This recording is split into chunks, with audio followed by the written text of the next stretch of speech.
Hi, everyone, and welcome back to that UFO podcast. I am joined for an end of year show by the executive director of the Paradigm Research Group, political activist, researcher, and disclosure advocate for his fifth or sixth appearance now, I think, on the podcast. Welcome back, Stephen Bassett. Steve, how are we? Still here, Andy.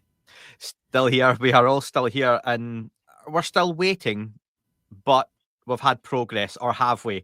And Stephen, that's where I love to have you on, because it was back in June we last spoke.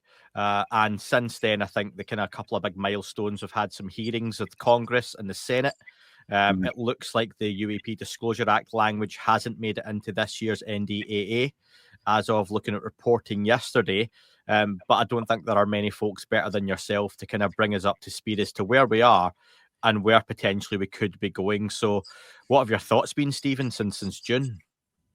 Well, where we are is that people are disappointed that a fifth piece of legislation didn't make it into the National Security Defense Authorization Act, one of the most important bills that the Congress passes every year. In other words, where's our UAP legislation, right?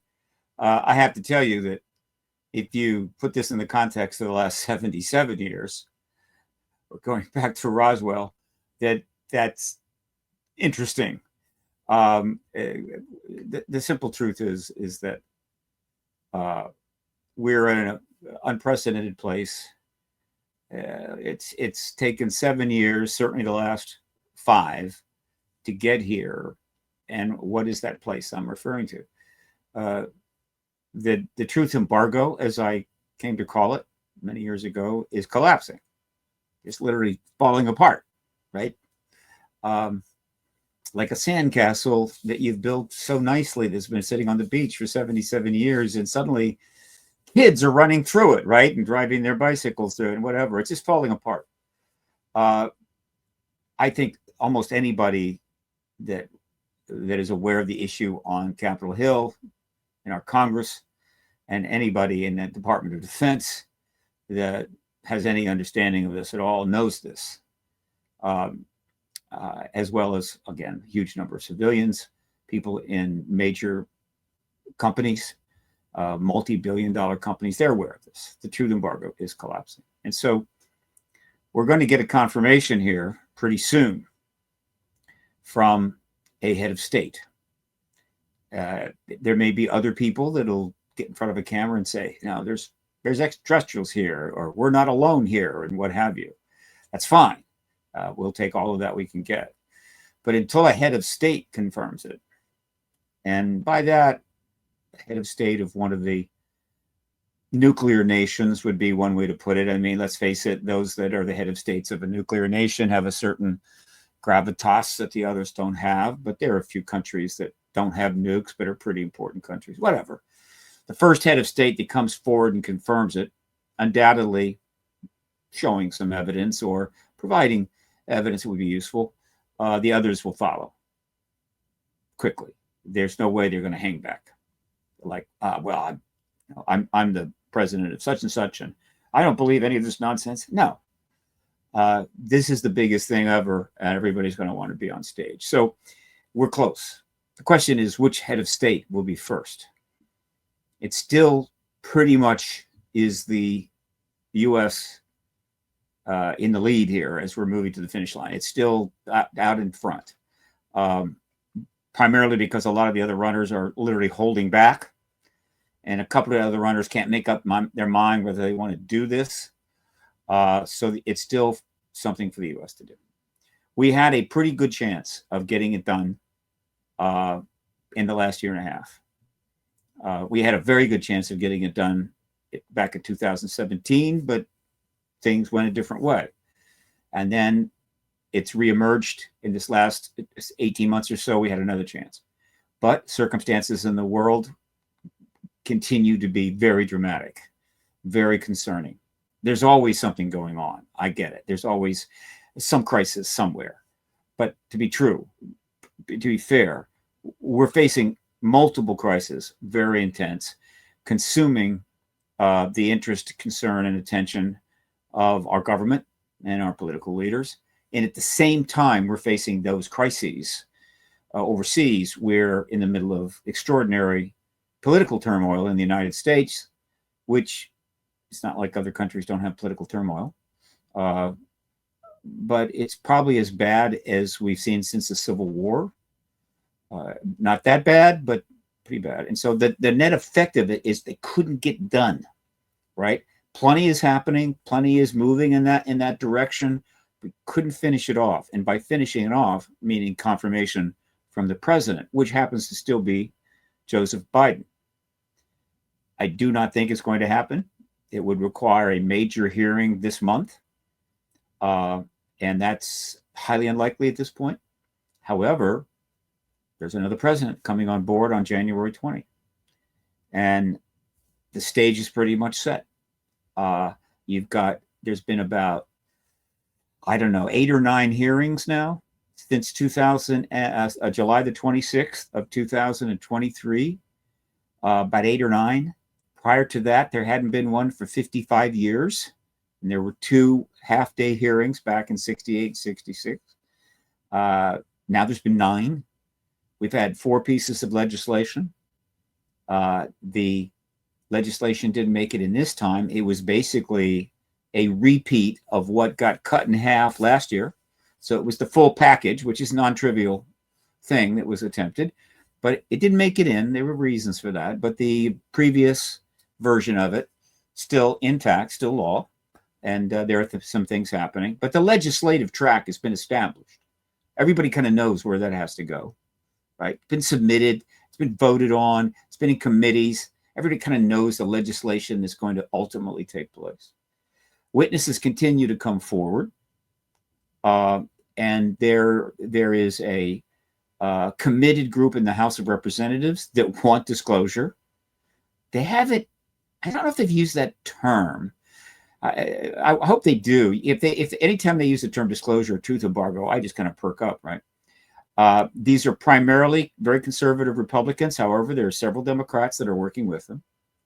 There is clearly awareness and interest by the Senate in the United States. Kirsten Gillibrand, Senator Gillibrand of New York is the leader of that right now. But the most important person is Mark Warner, the chairman. But he will soon not be the chairman. And we will have a new Republican chairman of the Intelligence Committee in the Senate and a co-chairman of the Democrats. That's not going to really alter it much. So while all of this is in place, ready to kind of move forward, AARO has gone through a difficult time, but has come out of it. It was in a very difficult spot. It was not able to handle what was going on. It was more than it could deal with, and I have nothing but sympathy for that.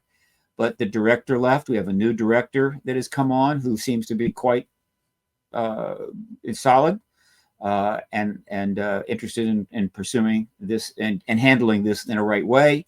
He was introduced by Senator Gillibrand on the 19th of November publicly and then interviewed privately. All of this is moving towards disclosure. All right. At the same time, something is going on in the sky. Not that there's always not something going on in the sky. I mean, I get stuff about lights in the sky and have been for 28 years. I get them from Facebook and Twitter and articles and so forth. They're coming in for all directions, and it's all very interesting. I really don't care. I mean, it's not about lights in the sky anymore. It hasn't been for a long time, but the interest in recording and reporting that is high. Everybody has a camera. That's good. And so we're getting this stuff constantly. But recently it's gone to another level. Something else is going on, which I'm trying to understand. I'm sure everybody else is, but it is best described and referred to as drone swarms. Drone swarms are happening at multiple places, multiple countries, almost all of which involve somewhat sensitive military facilities. Now, this harks back to the shutting down of our nuclear missiles many times in the 60s and the 70s. The total number, we don't know, but it's probably at least 5 or 6, could be more than that. Plus, in the Soviet Union as well, we don't have firsthand witnesses to that, but researchers have talked with those that say, hey, that happened there. Could have happened in China. This goes back. This harks back, but this is now, the 2025, and so these drones are swarming around our ships and bases and other facilities, some of which are near populated areas. So while the people on the base are not going to say anything, the people that live around it are filming them, right? and the articles about this are turning up all over the place. Dozens of them. I'm logging them in my print media archive. What is happening here? This is non-trivial. So for the benefit of your readers, let's just parse it out a little bit, okay? People buy drones. They got them, right? There are companies that have thousands of them and put huge displays up in the sky. Drones are really amazing. They can do all kinds of things. So these are almost always very small. Small drones are expensive. Large drones are incredibly expensive. And so that's not strange. What is strange is these things are flying near these facilities. Now, let me be clear. If you are a drone, by the way, they need to be piloted somewhere, right? I mean, you could program a drone, set it off, and it can go places, and then the program tells it to go into the Atlantic Ocean. Maybe, but overall, they got to be owned, they got to be run and put in place. Okay, if you were to fly a drone over the White House, you could go to jail. Somebody almost did, because a drone they were flying, up the street here from where I'm at, kind of got away from them, and the next thing you know, it's flying over the White House. They got a visit. Okay. You want to fly drones over a military facility or a ship? Somehow you're operating from, I don't know, a fishing boat nearby with the lights turned off. They're going to get you. They're going to sentence you to jail. They're going to fine you a lot of money. But first, they're going to blow your drone out of the sky. I mean, I don't know why people are not getting that. All right, we're so used to the extraordinary now that we're sort of it's all normalized, right? Anything, no big deal. But for those that aren't paying attention, the mass destruction, a good deal of the destruction, perhaps most of the destruction of the military hardware in the Ukrainian-Russian war, which has now killed, God knows, 200,000 people minimum, are by drones. Militarized drones. They literally come down and blow the tank up. So anybody that thinks that the United States Navy is going to allow drones swarming around its ship, any one of which could come down and hit the right spot and sink the destroyer, that we're not going to shoot them down, is naive in the extreme. And that's exactly what has been reported. Filmed. This is 2 years ago, by the way. So this is not just brand new. This has started a couple of years ago. So, and then it's like, well, what can you do? All right. Then they started around bases. Same thing, right? If one of those things was piloted by a human and had explosives and actually went down and blew up a part of the base, all hell would break loose. All kinds of people would be up for trial, court-martial, losing their jobs. The people behind it would probably go to prison the rest of their life, and on and on. Nothing is happening. What is happening is the government's reporting there's drone swarms, and that's it. So let's be clear. This is not just another example of people having fun, some kids playing with drones. This is really serious. Not only, because not just because they're drone swarms, but they're multiple sizes, including large, the size of cars. I can assure you, go on Amazon, try to buy a drone the size of a car, see how much it's going to set you back. And so this is all happening while we are right up against possibly getting disclosure in the middle of a lot of typical human chaos. So it's, impressive. I mean, I don't have any easy answers here, except there's only a couple of scenarios that, you could maybe grab, some of which are kind of ridiculous, but yet we don't know. One of them is that they're setting us up for a false flag. They're going to do this for a while, and then at some point, some of these drone swarms are going to sink an aircraft carrier. We're going to blame it on the extraterrestrials and immediately start arming ourselves to the teeth, right? Whatever, right? That's a possibility. I give it a very low possibility. Could it be a foreign nation? No. Right? If a foreign nation is flying drones near our ships, we're going to blow them to hell. Right? Then we're going to identify what nation they come from. We're going to confront them. There's going to be sanctions. There's going to be negotiations and threats, and all kinds of hell's going to break loose. Could it be us droning ourselves?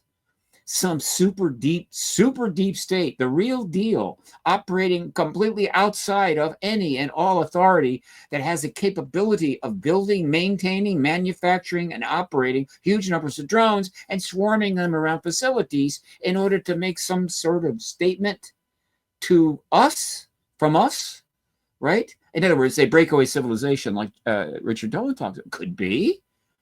Is there evidence for that? Not really. The likelihood of being able to pull it off, almost zero. And so what does that leave us? Well, it leaves me with just one explanation that could account for all of the things that are being reported. It's ETs, okay?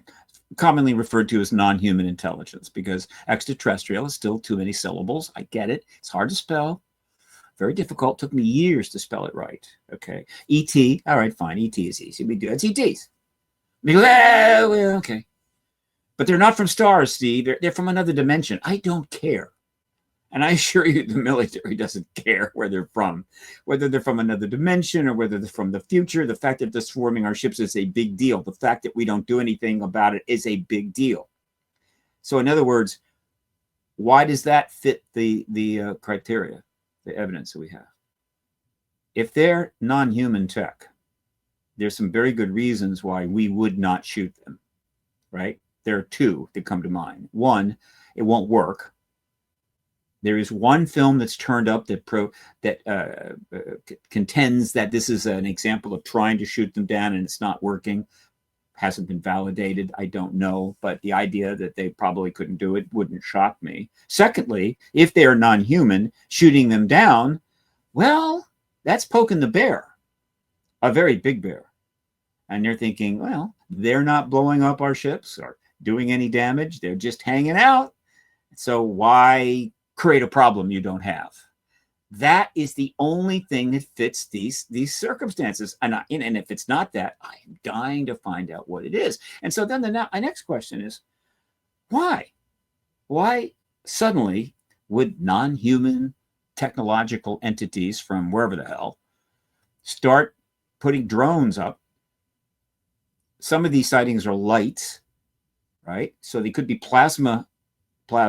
I happen to think the ETs are the master of plasmas. They can work with it like we work with clay, do anything they want, whatever, right?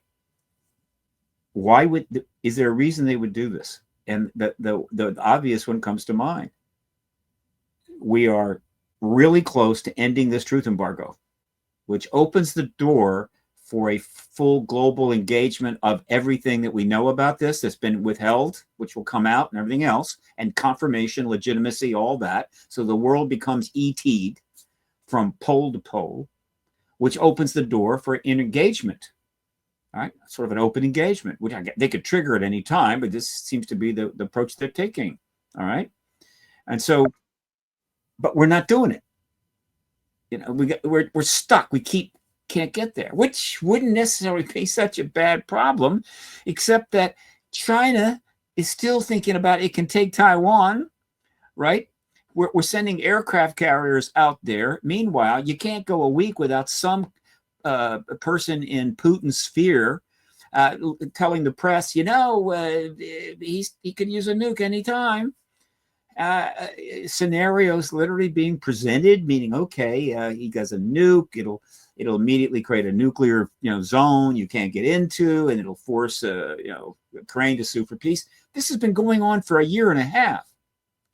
Meanwhile, they're testing hypersonic missiles. He just used a hypersonic missile. I could go on. Meanwhile, the Middle East is blowing up. And so it could be that the ETs are saying, look, you guys are in a heap of trouble here. And we need to move on with this process because it's important to your future and to your near-term viability. And we're ready to do that, right? So get it done. In other words, these drone swarms are an attempt to ETs to escalate the situation to finally get us to get this done and get a head of state out there to tell the world the truth, at least the fundamental truth, and provide the evidence to back it up. And the obvious question is, why the hell they just don't put 50 ships over every major city in the world? Big ones, like Independence Day, and just end this. I don't know. You'd have to ask them. I can guess they would consider that too disturbing, too aggressive, whatever. They seem to have an agenda. They go about things in a certain way. That's the best I can do, Andy. But that's what's going on right now. It's unprecedented. I'm both excited and worried. But again, I'm much more worried about a human fiasco being triggered than I am the ETs doing anything. And so at this point, I'm between those two places. Stephen, I've been frantically scribbling notes. You probably noticed as you were talking. So fire away. Hit me. Yeah, I'm going to walk it back to the start. But first off, when you mention if it's ET and why don't they put 50 ships over every nation capital? What if they don't have 50? Oh, they got 50. they got 50 ships, believe me. Do you realize how many sightings that have been had in the last 70 years? Probably in the millions. Hundreds of thousands have been reported. Hundreds of thousands of contactees have recorded being taken. That requires a lot of hardware, Andy. I'm going to use, we're in December, Stephen. Santa can deliver to everyone with one sleigh at night because he has this manipulation of time. And if you just change that to a species that maybe has 10 craft, but has control of space and time, then they don't need all these craft. They could be using a small number of craft and doing this at their will, because 10 minutes for them is, 100 hours for us. Just a thought, we don't know they've got all these craft, but. Well, Andy, I will say this. I think you've made history tonight. I think you made history. You don't know why? Because I think you are the first person ever on a camera to connect ETs to Santa Claus. I really think you made some history here. I mean, no disrespect. No, go on. Santa Claus, who apparently is, getting, very soon going to be showing up in a lot of houses and making kids very happy. I don't celebrate Christmas myself. We don't need to go into the reasons for that. But let's just say that I try to stick pretty much to basics. All right. Until I get really heavy evidence for time traveling ETs, I'll assume they move pretty much in our world the way we do. We have contactees that have reported frequently that they are taken into ships. However, they are also taken into places. In other words, the nature of their surroundings for them clearly doesn't seem like a ship, which means it's almost certainly a base. And the idea of ET bases is now pretty well established. Not surprisingly, because they're ETs, they're very hard to get to. They have skills. They have a certain set of skills.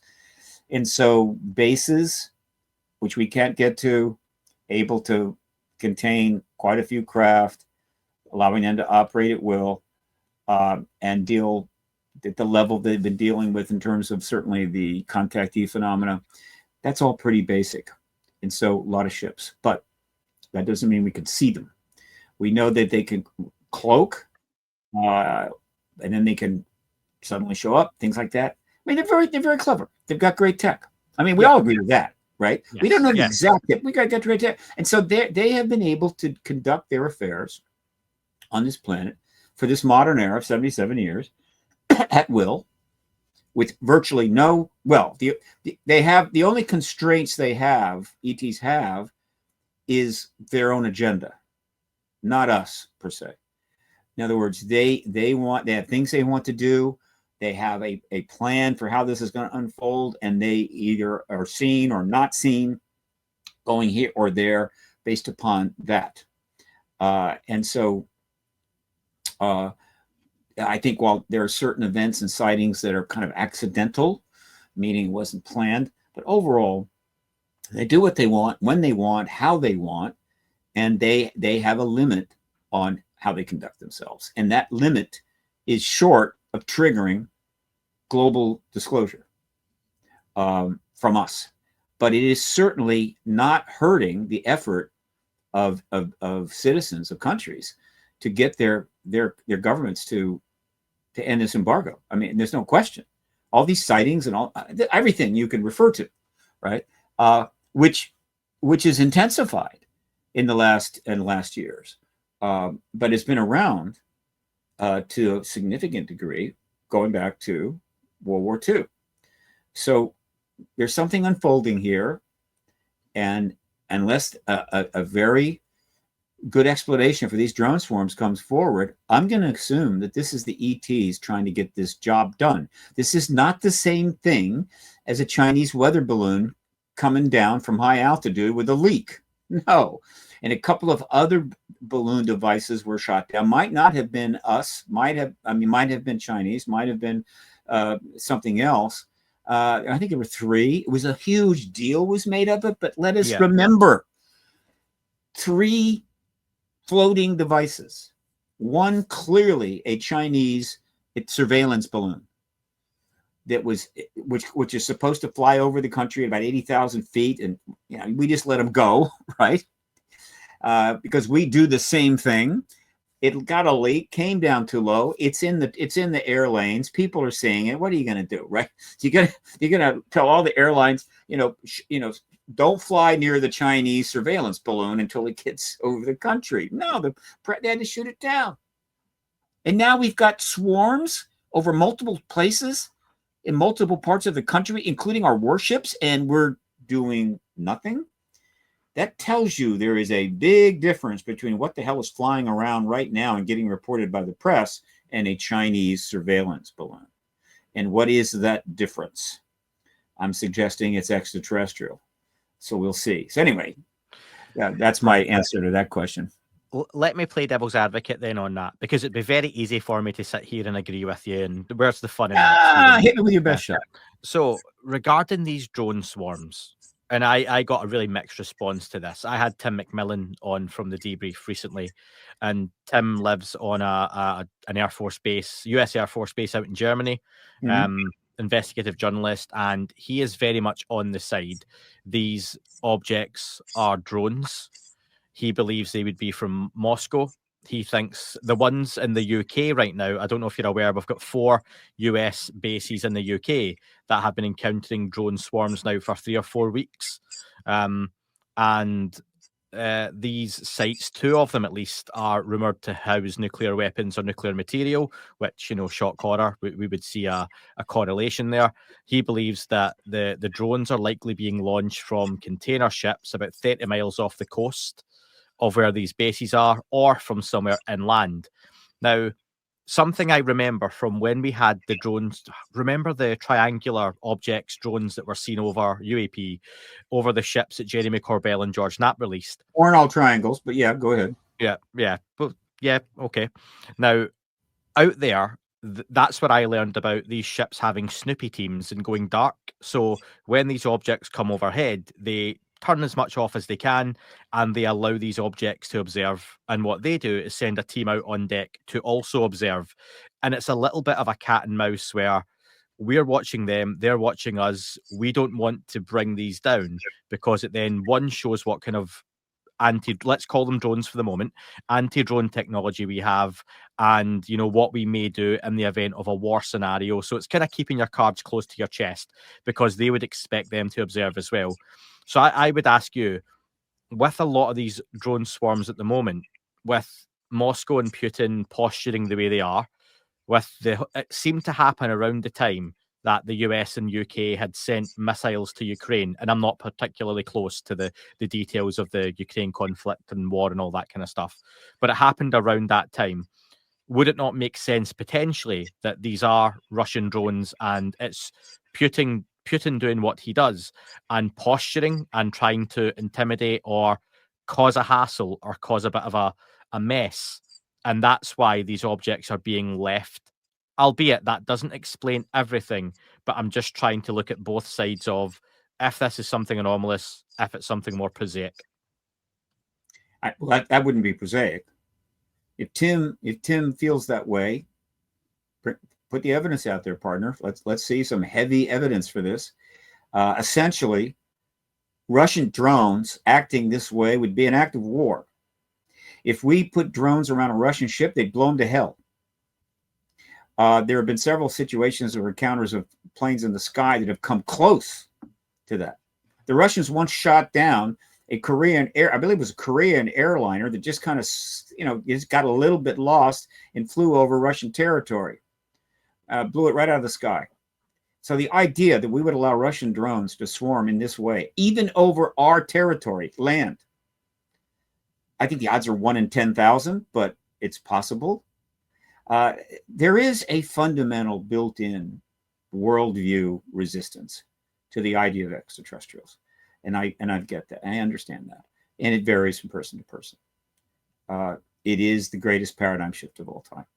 And so for most of the last 77 years, we have heard every conceivable alternative explanation to this phenomena. And occasionally, the explanation for a particular event turns out to be prosaic. But the vast number of events that were not explained is because no prosaic explanation would work, but they keep throwing them out there, right? And we're still in that place. It is hard to accept this.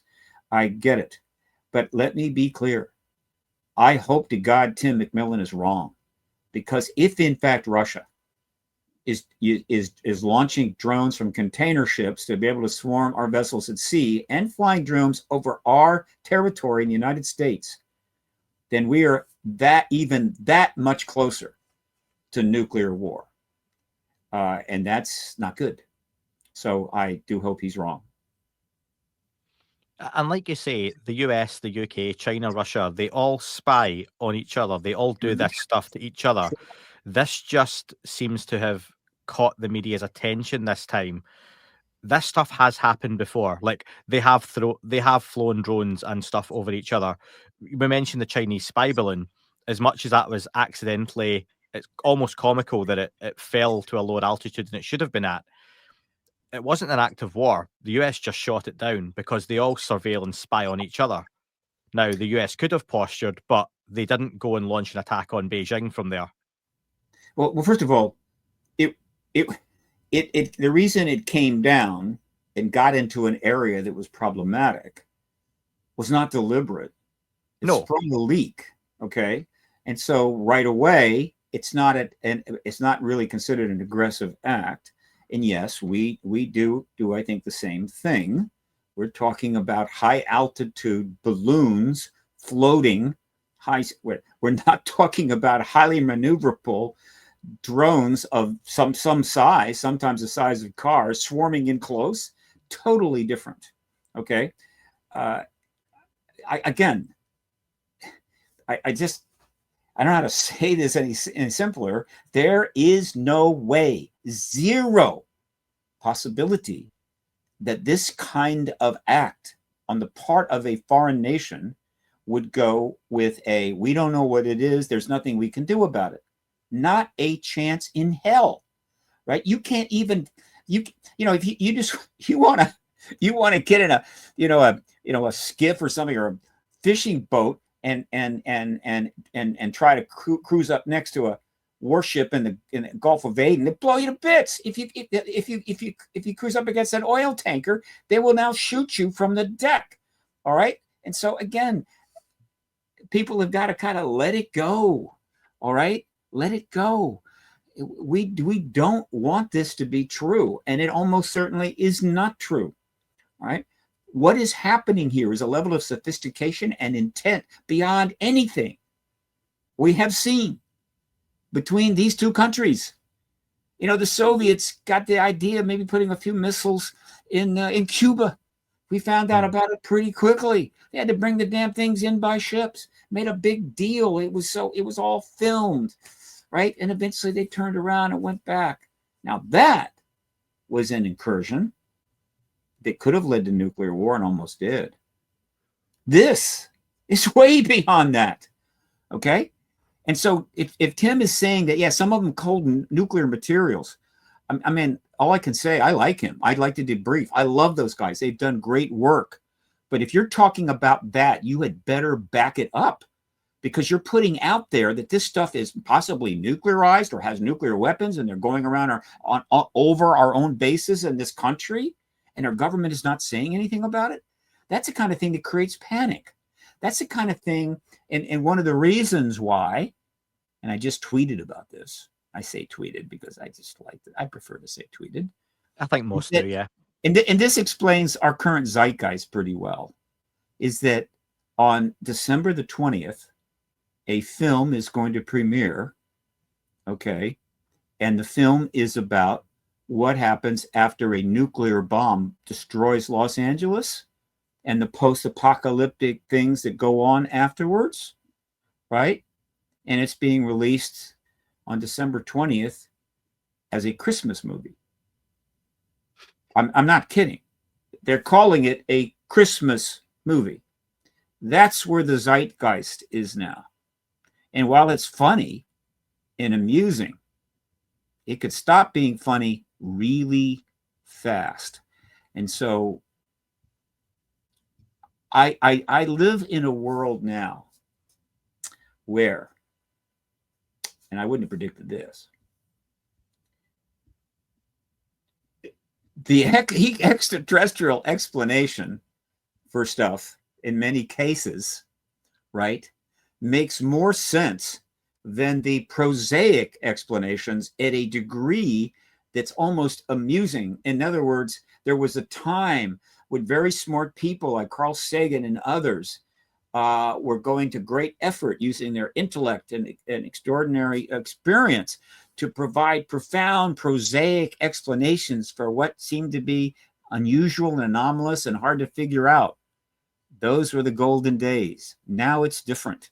Now people with a considerable understanding of the history of this issue and this phenomena and the cases and everything else are providing substantive, non-prosaic explanations for absurd prosaic explanations being put forward by authority, right? And the only reason that that doesn't collapse right away is that in this reverse scenario, it's the authorities that are trying to say, you know, it's this or that, or I don't know, and so forth. So the tables have been turned. And that is just another reason why the truth embargo has got to end, because all of this is embarrassing. It's embarrassing to the galaxy, for us as a species. It's embarrassing to the United States as a nation. It's embarrassing to, you know, the people that serve the country and the military intelligence complex. Everybody is looking like idiots here. And that's not good. Right? We need to get past that. So again, I await more information about these drone swarms. Until I get furthermore, I really am comfortable with something non-human is going on.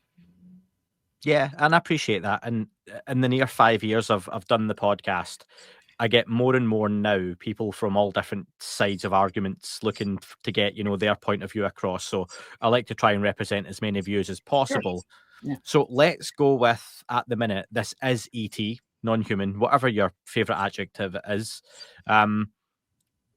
Normally with a sighting, it happens over the space of a few minutes, a couple of hours, and it's done, and it doesn't repeat night after night after night. There are some examples in history, okay? This particular incident is going on now quite a while, and like you say, Stephen, it's spread to other countries.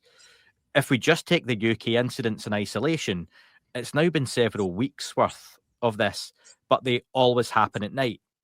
If it's ET, do you have any hypotheses as to why we aren't seeing them during the day then? Because they don't want us to. It's like, why do they, most of the abductions, call it abductions of contactees, take place at 2 a.m? Because they would prefer not to do it at 2 p.m. for obvious reasons, right? I mean, they do what they want to do when they want to do it. But if you look at their behavior, it shows that there is a certain amount of circumspection about how exposed they want to be. And one day, I hope we get an explanation for it. We actually have the ETs explain it to it. This is why we did this, and this is why we did that, and so forth. That would be nice. I'd like to get it in my lifetime. That would be fun. But they do what they do for the reasons they do it. Now, they have told contactees on many occasions, generally, why they're doing some of these things. And that is because we are headed towards very catastrophic outcomes. And the examples of, if we get some real money into this field, I mean, some of these billionaires out there that drop in 20, 30, 50 million, 60, $2 billion to elect somebody who then loses the election or whatever, or God knows what else. If we could actually get even a tiny taste of that, we could be doing levels of analysis that are far surpass anything we can do now, such as doing a full assay of the hundreds of thousands of contactee reports that are sitting in files in researchers all around the world. But from what has sort of gotten out, right, we have just recently the death of a wonderful woman named Emily Trim, only 41, who was famous because she was one of the RUA, the aerial school kids that were in the playground that actually had messages put in by ET standing outside of their craft. A very heavily researched case, highly established. A lot of these kids did not do well. It has affected them badly in a negative way. I think it definitely caused a lot of trauma for her. Anyway, she died of cancer at 41. They've done that at multiple schoolyards. This has happened more than a few times. So they land, they get out, and they project these images into kids' head that seem to have implied that this is a catastrophic future that you're heading for. It's not a future version of a predestined future. It's not a vision of a predestined future, meaning this is what's going to happen. So sorry, no.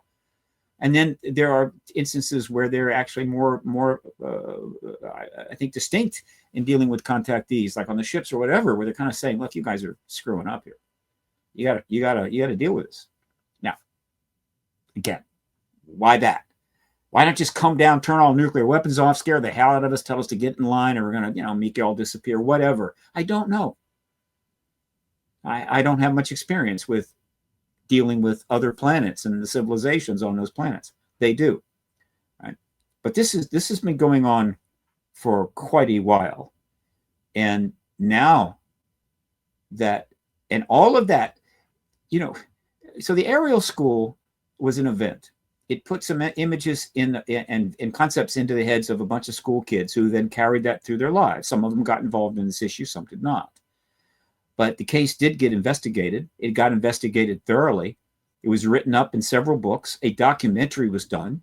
And so that is just one of countless incidents and events and pieces of information that has emerged over the last 77 years that ensures that the effort to end this truth embargo continues. It's just more grist for the mill.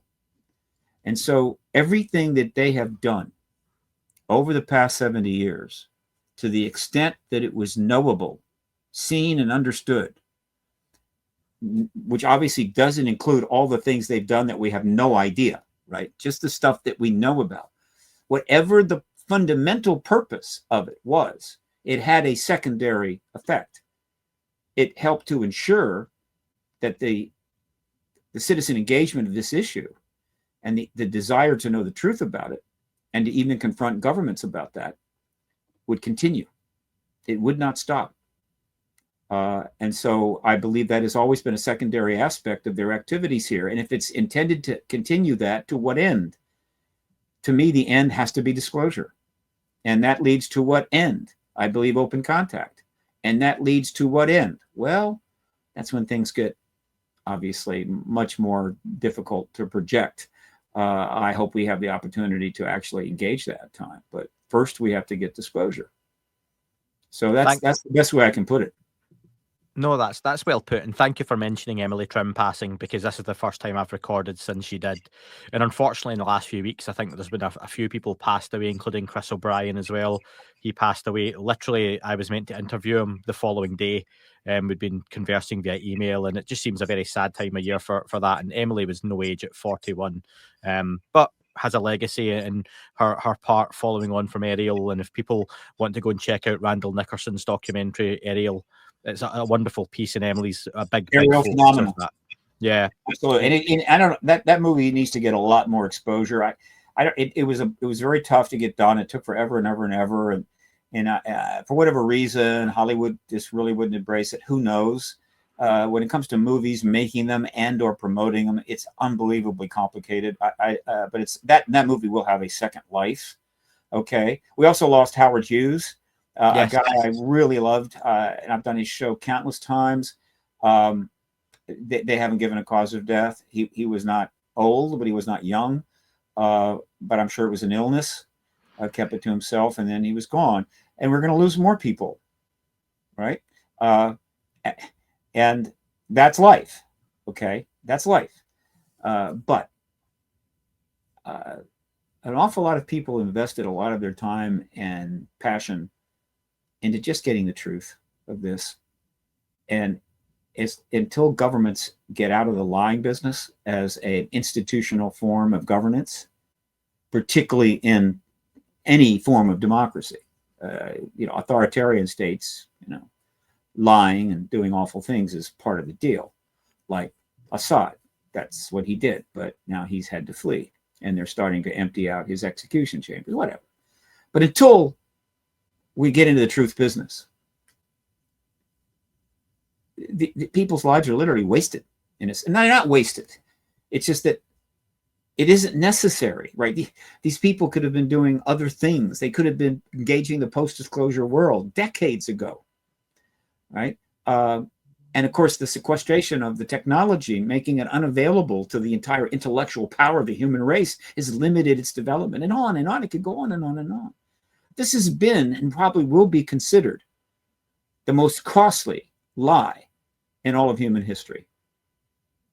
And it's really a lie that's only 77 years. If you go back before that, it's not so much a lie. They knew whatever. Back in ancient times, and they're practically living amongst the ancient Egyptians, God knows. But that's then. This is now. We are a fully advanced global civilization with 8 billion people. And so this lie, 77 years on, histories will look back and say the cost of that lie was astronomical. And that's one reason, and one reason enough, why it has to end, and it cannot end soon enough. A final piece on the drone situation /UAP /objects, wherever you fall down on those arguments, folks. I think, Stephen, I'm probably on a different side to the fence of you. I'm still sitting on the fence with this, but I'm leaning still slightly more towards the drone side. However, something I truly hope comes of this is that more and more members of the public are comfortable filming lights in the sky. Oh, yeah. And from this, Sure. if this indeed potentially fizzles out and we don't get anything revealing itself from these incidents, especially in the UK, because we're so much further behind the public wanting to film stuff in the sky than in the US particularly, I'm hopeful that people pull out their phones, take videos of lights, daytime, nighttime, whenever it may be, and they post them online, because you do get a very quick usual debunking or further analysis, and that's a big hope for me from this. Well, yeah, I think it's okay. I think, and there's no question that people are filming more. There's no question they're looking at the sky more, and that may account for the extraordinary increase in sightings. But I think it's more than that. I think the ETs are jacking up the program.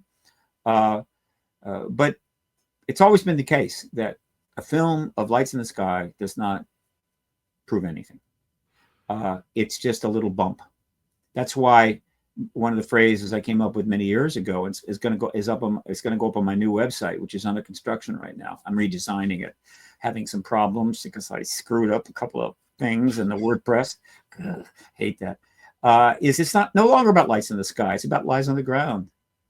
We don't need any more proof. We are up to our ears in proof. We simply need confirmation. But the truth embargo managers who refuse to give up on this would be happy for us to film and debate lights in the sky for the rest of this century until they're dead and gone and don't have to answer any tough questions. And that's not the game I'm playing, not at all. So, in fact, I've got something like 15,000 articles in my archive, print media archive on my website, and but they're triaged. I don't put everything up. Some of it's ridiculous or silly. Some of it's press. The media is not important. It's small stuff, just mainstream media. But for some time now, I don't put lights in the sky articles up. It's pointless. Right? I love that tagline. It's no longer about lights in the sky. It's about lies on the ground. That is good. That's a header for a website right there. It sums up pretty much the last 25 years, at least 25 years, and it's the reason why the activist movement is so important. Just before I ask you about the hearings, because we'll walk it back, because I've got some questions on those. Ross Coulthart has just come out and mentioned that there's something big coming this way in January. I think his wording on his latest podcast was all hell will break loose with the UAP UFO topic. Any wind of what you expect that to be? Yeah, believe me, anything could happen at this point. Nancy, well, look, let me update you on some of the recent developments. Everybody knows about the hearing on the 26th of July last year. David Grush had major impact, huge number of articles were written and so forth, and a huge number in the UK. By the way, the UK may not be filming much, but I assure you, the number of articles that are turning up in your press in the thousands. All right. And people say, well, they're just tabloids. No, they're not. They're tabloid newspapers, right? So whether it's the Express or the Mirror, or the Independent or the Telegraph, or even the Times of London, they're constantly running articles about this. And basically, they're relatively good articles. They're not making stuff up. The UK people that read papers are drenched in it. And of course, their sites, the UK paper sites, get some of the largest visitor counts of sites in the world, billions of visitors, views, whatever, a year. And so the UK papers are helped to educate the entire English speaking world, right? So the UK people are not, left out on this, I assure you. But so we had the Grush hearing. A lot happened. We had the legislation submission in 2023, massive, got cut in half, generated a huge amount of press, got resubmitted the next year. But one of the most important developments is that while the Senate Intelligence Committee in the U.S., which is the higher house, you have the House of Lords, we have the Senate, right? Similar, right? But the Senate is only 100 members. Each one has more influence. They represent an entire state. And so the committees are more, how would you say, I don't know, gravitas. And so the Senate Intel Committee has been doing its thing, but the House has been doing its thing, and it's more aggressive. And so what happened ultimately, and people now just assume this has always been this way, no, is that a group of members of the House decided they're going to take this issue on head on. And they happen to be Republicans, but several Democrats are on board with them. The most famous are Burchett, Luna, and Mace. All right. And then you have some Democrats like Garcia and Moskowitz, but these are members of the House. They formed a UAP caucus, the first such caucus in history. I predict it will get bigger. But they have been talking to the media very bluntly, saying there's ETs here. Matter of factly. Now, these are members of Congress saying this in front of a camera and having no political consequences. In fact, they're getting positive political consequences. And so they are the ones that held the first hearing since 1968, unless you want to count the hearing where Moultrie and Bray came up and chatted with some people in the Senate. I forget which. It might have been I think it was a subcommittee. And so that was kind of a hearing. But the first real hearing was the one conducted by the House subcommittee, led in that case by Tim Burchett, who led the hearing. Mr. Grothman is the chair. And then Mason Luna, Congresswoman Mason Luna, of course, were very important players. And that's the Grush hearing. Big deal. Okay, well, after that, they continued to talk out, right? They continued to meet with witnesses. They tried to get in a skiff. They got in a skiff. And so, but a lot was going on until eventually they held another hearing. It took 16 months. And that was held on the 13th of November. The coverage of that was extreme. It was live streamed far more than the Grush hearing was. I mean, I don't know how many. It must have been 8 or 9 different live streams going out to the world. And of course, it was filmed and it's now archived. God knows how many millions of people are going to see that hearing and how many millions of people have seen the Grush hearing. That's 2. The second hearing had 4 witnesses and covering a range of stuff, whereas the Grush hearing really had 3 witnesses, but only covering basically one fundamental area. So this hearing, which involved Luis Elizondo, Mike Gold, Michael Schellenberger, and Tim Gallaudet, if you read their backgrounds, go watch it. You will see a very powerful multi-issue presentation covering a lot of territory and getting some excellent questions. There was a particular emphasis on a breaking story involving a possible USAP called Immaculate Constellation. A summary of that report was provided to Schellenberger.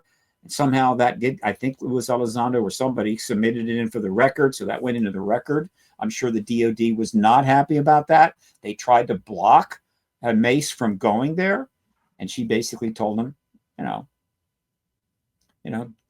GFY, it's like it went ahead and joked about being on their list. She's not on their list, but whatever. They gave it a shot, but it's not going to work anymore. And so that was a significant hearing. All right. But after that hearing, things happened. And this is the way it works. You get to a level when things start to metastasize or go nuclear with neutrons flying off and hitting other atoms, whatever the hell, right? And so because this hearing was known to be coming, because this issue has gone to another level, other organizations are moving to take advantage of it, to work on it, work off of it. And so you had the hearing in the morning at, let's see, started at 1:30? No, 11:30. You had the hearing in the morning, starts at 11:30. In order to get in, you needed to get there by about 5 a.m., unless you cut in line. I got in there at 5 a.m. It was 30 degrees. There were people already sleeping on the sidewalk. Ultimately, by the time we got in, there was so much cutting in line. We came in around, I think was it 22 and ended up getting in around 80, but we did get in the room. And so the energy level in the hallway with all the people waiting was sky high. You had 15, 20, 30 people filming everything, interviewing, high-fiving, the whole 9 yards. The hearing takes place. And then 30 minutes after that, there was a planned briefing that had to be in the park nearby, just a half a block away, because you can't hold those under the current rules in on the facilities or on the outside of the facilities. So just very close. Had about 100 people show up, and MUFON and the New Paradigm Institute basically made a presentation, a briefing to about 100 people and a few press. And that was led by Jim Garrison, who's the Washington director of the New Paradigm Institute. He introduced Ron James, who is the head of media for MUFON, who then introduced David McDonald, who's the chairman of the board of MUFON. Then Danny Sheehan also spoke, who is the chief counsel for the New Paradigm Institute. I was able to speak for a few minutes. I introduced Robert Salas, one of the nuclear weapon shutdown witnesses, the leader of the witness group that has been trying to testify for 30 years without getting the opportunity to do so. In fact, they've been ghosted by their own government. And then there was a couple of other people, and that spoke, and that went on for about a half an hour. Very good. It's all filmed. It's up on the internet. Okay. And then at 5:30, a little bit later, another new group called the UAP Disclosure Fund, a 501c for-profit political nonprofit, which has got some money behind it, based out of San Francisco. They spent a lot of money holding a VIP event up on the Hill with invites only to members of the press, certain members of Congress, certain witnesses. My invite got lost in the mail. It's okay. That's kind of a big deal. We don't know what happened, but no, they've been putting out a press release about it. That took place. that here's what else happened, right? There were, similar to what happened in July 26th of 2023, you had a number of journalists there, a number of citizen journalists, citizen of our community. You also had podcasters there. You had documentarists there. And one of the podcasters, Tyler Roberts, had arranged to get a meeting with Mace, right? Now, Mace and Burchett have given a number of interviews to, like, Ron James, right? They're not afraid of this. They go on, Burchett goes on Fox News. He goes on News Nation. So, I mean, they're out in front of the cameras. They're doing interviews. And so he got an agreement to have a meeting with her after this very long day that she was going to go through, I assure you. And he saw that Bob Salas was there, that I had brought him. Well, he had come and I'd gotten him in the room, and I was able to introduce him at the after briefing, right after the hearing. And he decided he should take Bob Salas along with him. That would be kind of cool. And so he talked to Bob. And then after they'd set that up, he realized, no, I should take Steve. Maybe he figured out that I've been working with these witnesses and trying to help these witnesses get hearings for some time, and said, you come. I said, great. And so what happened after that, and I can talk about this because it's out in the public. He's put the videos up. There's nothing private here. Is I arrived at 7, but they changed the time to 7:30. I didn't know. And so there's nobody in the office but the Congresswoman and her comms director. I had a nice chat with the comms director, and then she came in and we had a 20-minute discussion. That's non-trivial, all right? Talked about a number of things. And then Tyler Roberts showed up with Bob Salas, and we went into her office, and he filmed an interview between her, me, and Bob Salas, where he is presenting, again, to her, talking about the fact that he's been wanting to testify about the fact that he's a firsthand witness as to these phenomena, this UAPs hovering over bases while our nuclear missiles are shut off, which can't happen. All right, it's impossible. And she listened very intently. This went on for 20 minutes. And then that was put into a larger presentation that he then put out on the net. Now, in addition to that, separate from what happened, I didn't expect this to happen, but as it was, in the previous 2 weeks before the hearing on the 19th, the 13th, I had gone to the 10 House members most connected to this issue, most of which are on the House Oversight Committee, and I hand-delivered a set of these. And what these are affidavits and witness statements of firsthand witnesses to the turning off of our nuclear weapons. They've been out there since 2019. They were presented to the media 5 years ago. The media did nothing. So I got a copy of these, hard copy, walked it into all 10 offices. And then I got a card for the appropriate staffer and mailed another hard set in through the regular mail. It probably got there 10 days later. And so that was already in those 10 offices, including Mace's office, leading up to the event that we had.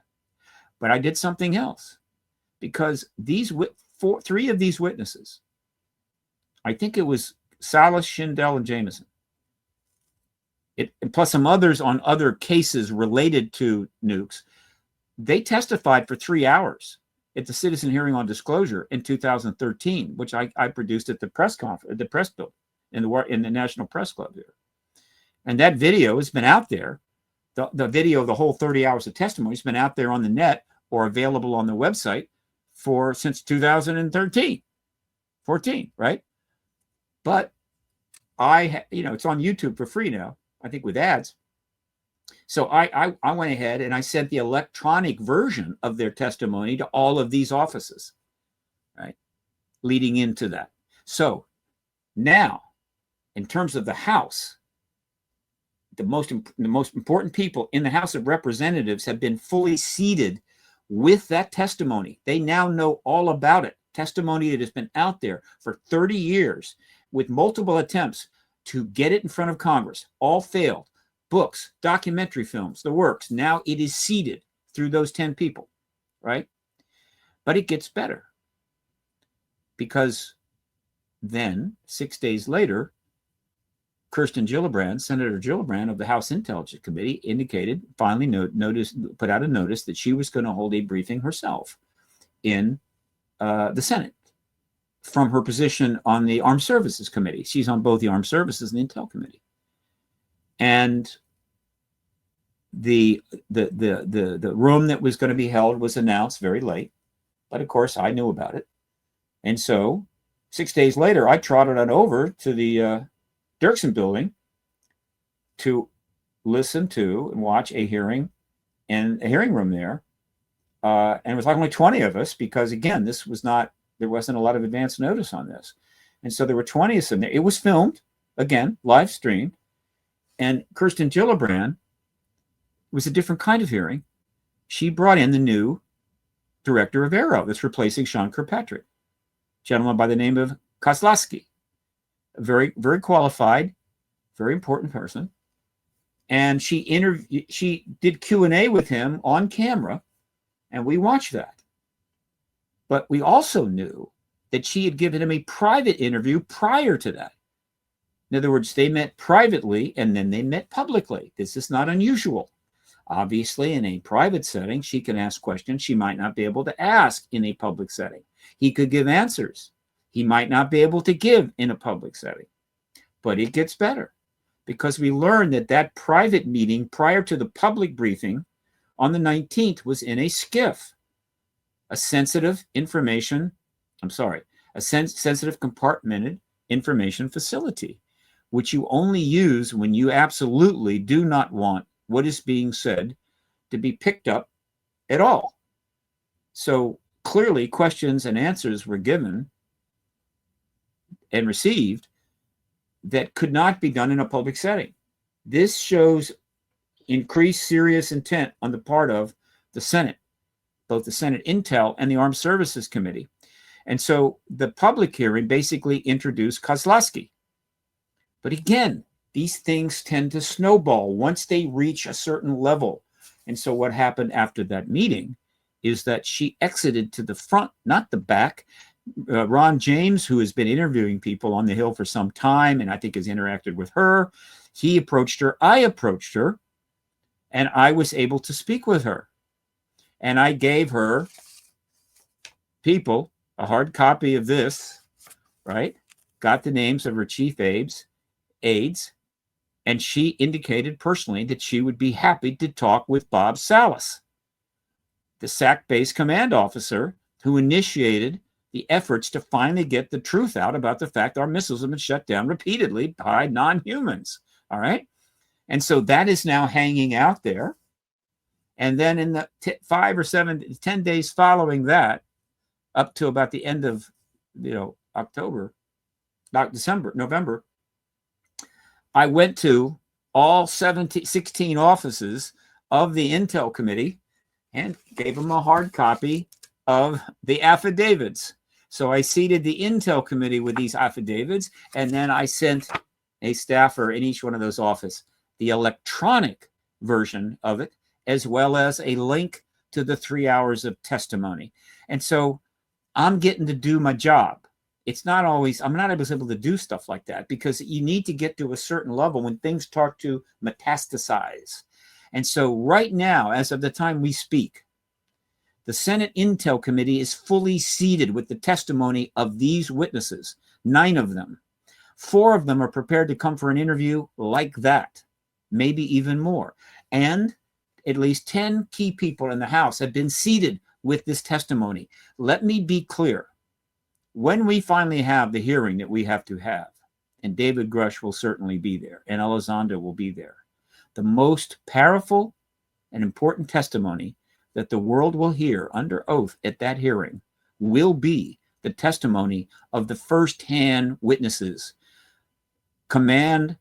Strategic Air Command officers, who were given the responsibility under the right circumstances to launch nuclear weapons that would kill millions of people. Their testimony, confirming what they have been trying to say for all these years, will be the most important. So, yeah, things are heating up on the Hill, and it could blow. However, I do not think we can have another hearing this year.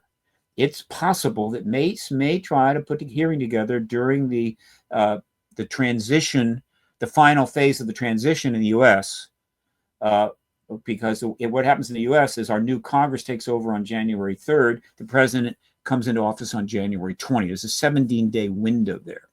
But it is going to be an extremely intense time politically, because that is when all of the new president's nominations finally go before the Senate for votes. And it's going to be intense, all right, to say the least. And so I don't think a hearing could happen, but I wouldn't put it past Burchett or Mace or Luna. Could happen. But after the new president takes office, you can bet your bottom dollar there's going to be a hearing. And more importantly, the rumors are getting around that the new president is capable of doing this. He has answered about a dozen questions over the years, at least a dozen, maybe more. Not long answers, not comprehensive, but not dismissive. He's been bumped on it repeatedly. We also know that some of his people in his immediate circle are talking about it. And so you've got the House on fire. You've got the Senate briefed. You've got the laws basically intact. We just simply have half a bill. We need the rest of the bill. That could happen. And you're going to have a president disposed of this. And so I am saying that there is a very high probability that this thing finally ends in the first 60 days of the Trump administration. Now, it can happen two ways. The new president can inspire one or more committees. It could be a House committee. It could be a Senate committee to hold the hearing, the big one, the one that matters, that 15, 20 witness hearing for a week. The witnesses would be extraordinary. The effect will be extraordinary. Hundreds of millions of people will probably watch it in short order.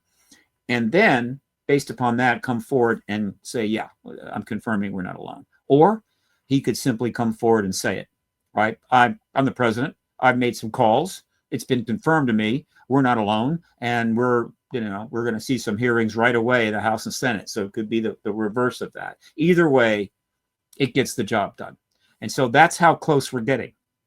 Now, that there will be some last-minute efforts on the part of certain members of the Truth Embargo management team, parked at the DOD, parked over at some of the defense contractors and so forth, to try to stave off the inevitable. It's not going to work, but they'll probably try. But I'm not worried about that. What I'm worried about is this. And this is one of the great coincidences of American history, or human history, to be honest with you. And it didn't have to be this way. Believe me, there is a sort of a connection here, but I assure you, if you replayed the 20th century over 1,000 times, it wouldn't necessarily, most times, wouldn't end this way. And that is this. As we get this close to disclosure, it just so happens we're this close to nuclear war. At the same time, literally. A terrorist nuke could go off in the Middle East tomorrow. A tactical could be used in the Ukraine tomorrow. An event in the Taiwan Straits could trigger a possible event leading to a nuclear exchange tomorrow. And so we're literally in a down to the wire, right, race. And it's hard to know which is going to happen first. And so that is why when I say we could have disclosure in the first 60 days, what I really mean to say is we have to have disclosure in the first 60 days of the Trump administration, because if we don't, and one of these other things I just referred to has happened, I don't know when we'll have disclosure, and frankly, it may not matter anymore. That's how serious this is. Very well put, and you answered a few questions there I was going to ask you during that, Stephen. Something that came up from, you mentioned this yourself, was that the Grush hearing to the hearing we had with Elizondo, Gold, Gallaudet and Schellenberger, mm-hmm. The Grush hearing seemed to have a bigger impact. Especially in the UK, there was a lot more interest from the media and the coverage, especially from radio, television, and the way it was being presented. Some folks felt this time we were gearing up for hearings that were going to present whistleblowers who had potentially worked on legacy programs, people like those who wrote Immaculate Constellation would perhaps be there at the hearing. I think even one of the rumors beforehand would be Schellenberger on the day would step aside and someone would take his place that was part of those programs. And that may be a bit Hollywood, but there was talk of that, and that certainly would have had its impact.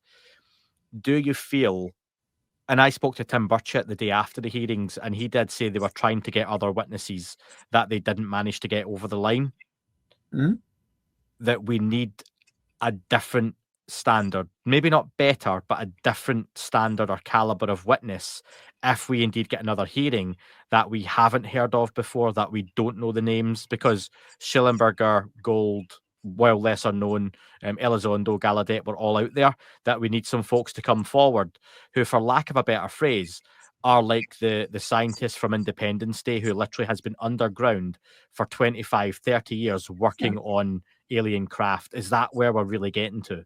Well, that's where we're going, right? That's where we're going. We're not going there. Well, first of all, we're not going there at the pace of a lot of people, but that's a good thing. Expectations are higher and higher and higher, right? People are expecting more, demanding more, wanting more. That's good. I want them to be that way. All right. That's all right. They will get those witnesses eventually. Again, this is an incredibly complex situation involving the most profound event in human history. So yeah, but after 70 years, this thing started to break in 2017, but after 70 years of just running around in circles, let me tell you, we're practically at warp speed. But let's talk about impact. I totally get it. Grush was like a star, and it was long. It was the first hearing of any of that type of substance in 55 years. And so it was total Hollywood. Is fantastic. Okay. So it had impact of that type. The second hearing had impact of a different type, but every bit as important, maybe more important. Now, what do I mean? What you had in the second witness hearing was not a single witness coming forward with a particular piece of information that may be possibly violating an NDA. Pretty spectacular, secondhand, whatever, gets people's attention. Oh, and it drops the idea of non-human tech, non-human bodies, which of course is a big deal, except that every colleague of mine and everybody that wrote the books behind me have known about the fact that there's non-human tech, non-human bodies here for decades, right? But still, for the general public, big deal. The second hearing was different. It was 4 people with different backgrounds, very credible, covering a range of issues, right, that overlapped and reinforced each other, right? An admiral, right, a former member of Army Intel who'd been involved in the issue in other ways. Mike Gold, who was involved in space, both in terms of NASA, in terms of contractors and so forth. And then, of course, Schellenberger, standing in for Anonymous, who was the one that delivered access to those classified files, which almost certainly broke the law. And didn't give him the actual files or direct copies, because that would have taken it even further into lawlessness, but gave him a summary, apparently, which then he was able to finally get into the record. So it's pretty cool. But nevertheless, so that's your Grush part. But those are all very substantive people, not a single individual who's getting death threats that's coming forward to try to protect himself because he is being threatened and getting that information out. This is the kind of hearing that has impact on politicians, on academics, on the publishers of newspapers, the producers of television, high-end television programs. That's the kind of testimony that they want to see, right? That gets their attention. And so in that sense, it had extremely significant impact. It just wasn't on the people that were, that are following as a general public. So it served a different audience. There will be more hearings serving different audiences. There will be more Grushes, right? The only question is how many before we get this done, right? We don't need 50 hearings to do this. You don't, this is a nonpartisan issue. You can have 50 hearings on something, but it's usually a hyper-partisan issue where they're holding one after another, not to get to the truth, but to drive the other side nuts. This is not this. This is very nonpartisan. This is very real, very serious. Everybody's taking it seriously, I assure you. And so we've already got quite a bit out the door. We need to finish the job. And the question is, will it be in the House or in the Senate? I am starting to think that the House could do it, and maybe deserves it, because the Senate has been too timid. But then the Senate has these higher levels of responsibility. But I think I can fairly say that if the House Armed Services Committee or the Oversight Committee, not a subcommittee, and by the way, Mace is on both, were to bring in the 15 to 20 witnesses and hold the 1 week hearing that we have to have, that will blow this issue, blow the truth embargo completely up. That's enough. The Senate can stand off, just kind of, wishing them well, thumbs up and all that, and then move in later after disclosure. So I think a House hearing could do the job, and that may be where it is. But again, it's going to take a hearing bigger than Grush. It's going to take one bigger than the one we just had. It's going to take a hearing with 20 witnesses, with 5 or 6 Grushes, and in particularly, it's going to have 3 to 4 to 5 nuclear tampering shutdown witnesses who have the highest quality background you could have. I mean, you just can't be more solid than somebody that has served in the Air Force and been given the responsibility of launching nukes if the president sends the right codes. You don't just pick people off the street for that job. And those are the kind of people who have been pursuing this to death. Some have died. They continue to right up to the day they died. But the ones that are still alive are continuing. So I think a House hearing like that could do it. That's where we're headed. And I have no preferences here. My work is nonpartisan. This position is nonpartisan. I will work and talk with any member of the Senate, any member of the House, and I have colleagues that are in the same position. If they're committed to getting this truth out to the world. Let's get to some listener questions, Stephen, because I think you've covered the drone incursion story and the hearings wonderfully there. Shared a lot of great opinion, and I appreciate the back and forward on different sides of the arguments as well. A lot of listeners have got in touch to ask you for some more detail, maybe some different angles on some of these stories as well. So we'll cover those. I did include the first one from Kelly. Kelly said she just wanted to let you know how much we appreciate all of your dedication and efforts towards disclosure. So that's a nice one to kick off with. Paul asks, what is Stephen's opinion on the recent incursions in both the US and the UK?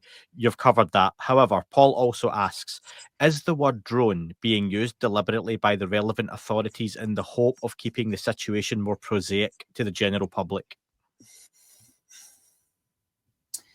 I think that's true. If they knew for a fact that they were not human made, they're not going to say that, right? On the other hand, they need to say something, and the fact is that drone is pretty much what they are, probably. In other words, anything that flies that doesn't have a pilot's a drone. It's that simple. All right, controlled. A bird is not a drone. Okay, so.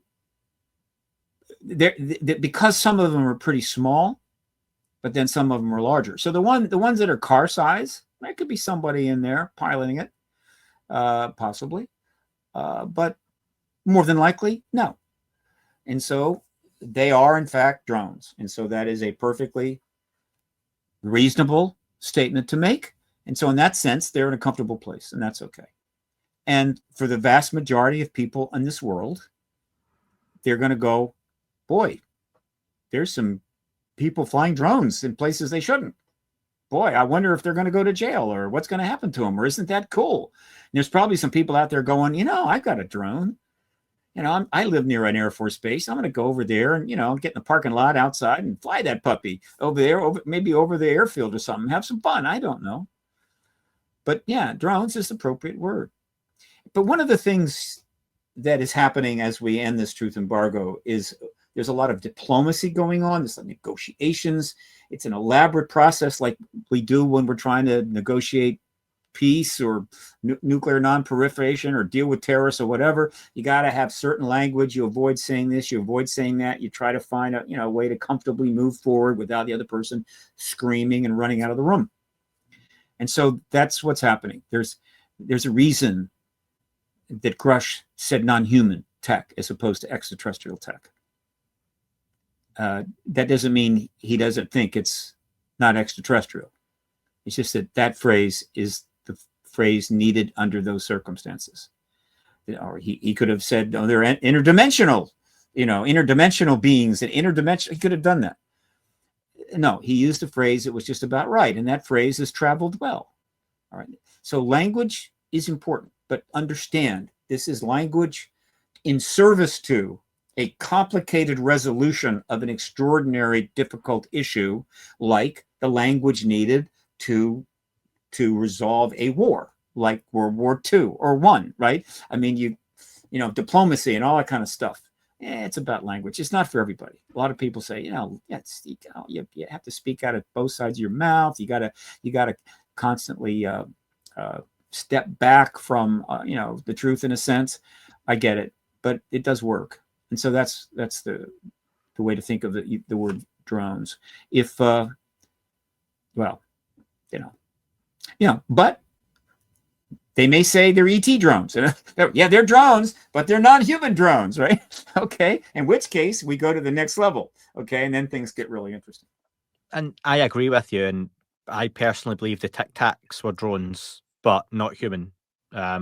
Because that would explain a lot of the maneuverability, the performance, the erratic movements above the water, the fact these things are potentially coming from under the water. You mentioned bases. Just because there's a base underwater doesn't mean it is manned, might be the wrong word then, given we're talking about non-human. But if there is some kind of mobile base making these non-human drones, that could have been left there a long time ago by something else that moved on. Potentially, it does. I don't believe it's all one phenomena. And some of these craft that we see or encounter are piloted. Others more likely not to be piloted. But we know what saucers look like. I mean, they've been reported forever. I mean, there are dozens and dozens of shapes that you can find. You can find online.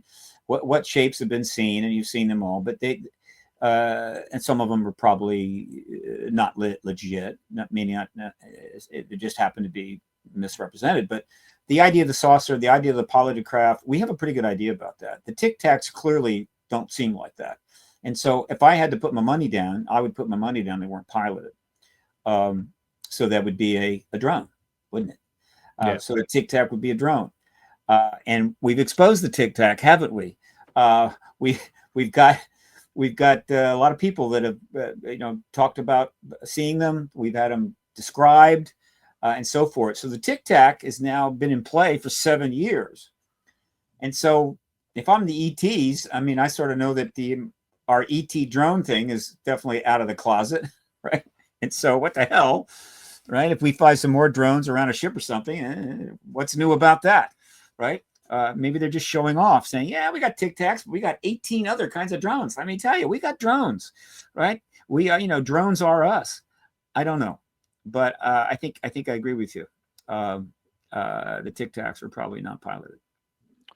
Ronald asks, can you ask Stephen, why are the UK and US military keeping a blackout on information regarding the recent so-called drone incursions over military bases, not only in the UK but around the world? When that Russian jet last year knocked a US drone out of the sky by dumping fuel on it, the footage, which normally would be classified, was released to the media within 2 hours of the incident happening. What are they hiding or do not want us to know? The daily Pentagon briefings are a waste of time. Well, it's not a blackout because it's been filmed, right? The people that filmed this stuff is turning up. Now, because the nature of it, even the ships, it's like even the stuff that happened on the ships, even sailors have got cameras, right? So, it's like, what are you doing, right? And it got out. Okay, so it's this. As the gentleman who assassinated somebody in New York has already found out, I think, based upon the latest report, is that everything is filmed now, everywhere, right? So if you got a problem with things being filmed, you need to move to another planet or maybe the Gobi Desert, because it's not going to work. And so they have, it's been filmed, it's been reported, it's been written up in papers, and so they're not blacking it out. They're saying something even more important. They're saying we don't know what it is. Now, again, you see, that is not something they would have done 20, 30 years ago. They would have said, well, first of all, there weren't so many cameras 20,000 years ago, right? I mean, we're in a different time, but they said, this is nonsense, all fake, or not respond at all.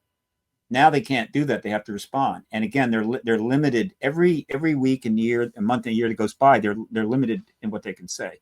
And so in this case, we don't know what they are. Now, understand that. Let's parse that. Think about it, right? The United States military is saying that there are these apparently unmanned vehicles of various sizes cruising around sensitive facilities.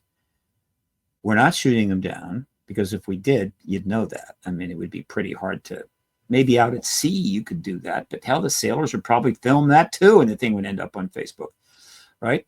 We're not shooting them down. And by the way, we don't know what they are. That's not a blackout. In fact, they're saying a lot there. They have no choice. And so, no, it's not a blackout.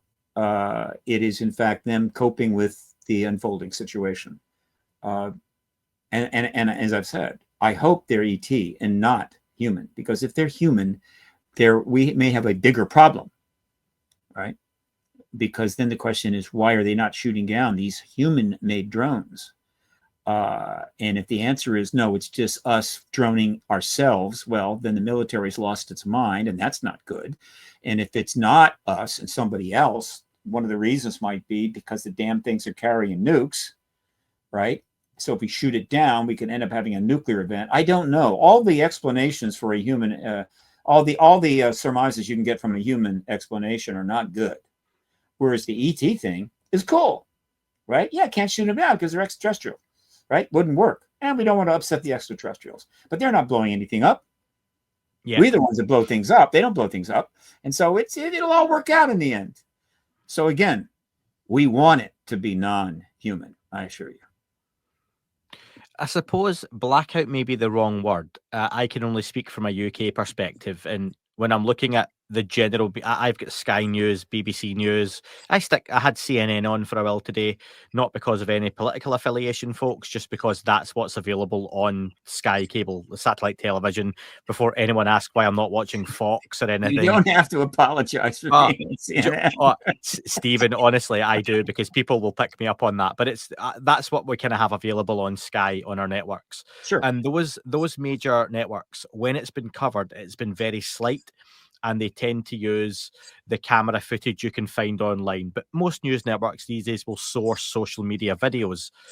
Is it fair to say, though, they're not taking it serious, at least to the level they're sending a camera crew there themselves to spend the evening filming? Because when these things are happening so often, surely if one of the networks really wanted to capture this, and that maybe leads to people thinking that there has been a word had to the major networks to say, do not go all out covering this. No one sent a really expensive camera to film it. We don't know that. They might have. Right? Not seen it yet. Done that, but then of course that they have to go through a process in which they develop a story. They just can't go film some stuff and throw it up and say we were out there. It's not quite that simple, but the fact is there is a lot of coverage of this. As a matter of fact, let me do this. This will take a second. Let's see. Is that it? Yeah. I'm going to go here, and what I'm going to do. Oh, that's right. My website is partially screwed up because I'm in the middle of changing it. So, but pardon my mess. But let me just do this.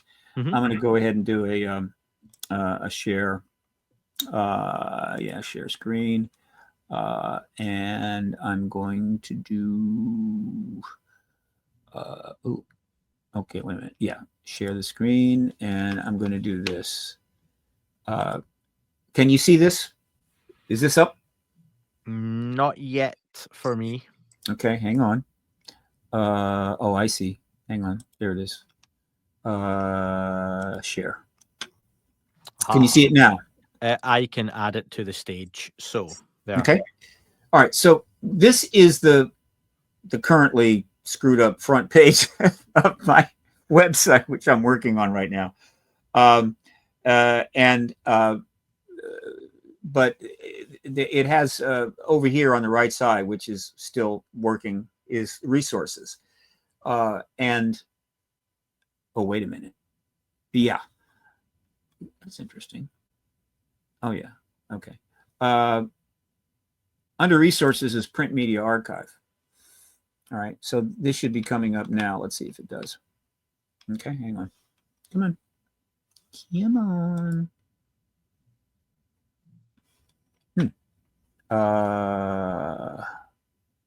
Oh, sorry. Yeah, so print media archive, and that's the flash page. And then we go through to here. Now, this is where I'm archiving relevant articles. And if you visit this page and you start scrolling down, what you will find is a lot of coverage of drone swarms, okay, and everything else.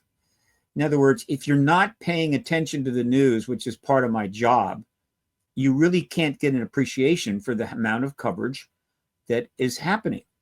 Okay, it is a huge amount of coverage. And this is mostly just print. There are countless YouTube videos that are turning up, but I just haven't got the time to log those in. And so I basically cover the mainstream news, though there are some videos in some of these articles that are embedded. But the amount of coverage is quite extraordinary. And so it's easy for people not to know that, which is why I let them know about this. Again, just to make a point, do you see how many articles? We're going to have about 1,400 articles logged into that this year. There was 1,800 last year in 2023. Now, I try to earmark them in some cases. For instance, I've earmarked the Arrow report, right, that came out in the days between the November 13th and the November 19th hearing. Arrow came out with a report that it was mandated by law to do. Okay, and so you just go ahead and do a Control F, which is search, right? And you see, because I've earmarked them, there's 50 articles regarding the Arrow report. All right. How about the House Oversight Committee hearing? Let's go here. Just the screen's not changing, Stephen, just so you know. It's still on the PRG media archive in the middle of the page on my end. Okay, it's not picking up the article list? Nothing's changed for about a minute. Okay. No, I'm on that article list and it's not sharing it, but let me go back to the stream. Let me go back to here. I might be able to pick it up on a return. Hang on a second. Let's see. Stop screen. Go to present. Go to share screen. Share screen. And I think this will bring it up. Hang on. Okay. Do you see a list of articles now? Yes. Okay. All right. So in this case, what I've done is I did a share, and I did a search on the Arrow report, and you may not be able to see it, but there's 50 articles published on the Arrow report. Now I'm going to go here on the House Oversight Committee hearing, and this is just the one from earlier, right? And there were 88 articles, right? They're in blue. Let me show you. Okay, here we go. Come on down here on those little puppies. All right. Okay. Whoops. Come here. Well, you're not supposed to. Why are you doing that? So it's like there. You see these? These are. Oh, that's the Arrow study. Hang on. Ooh. I got to change that. I got a mistake there. Anyway, where is it? Come here.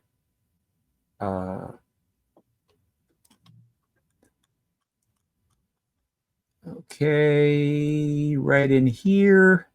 House Oversight Committee hearing, right? Okay, there were 88 articles on it. And I could go down the list. So it is getting enormous coverage in the media. and has been for some time.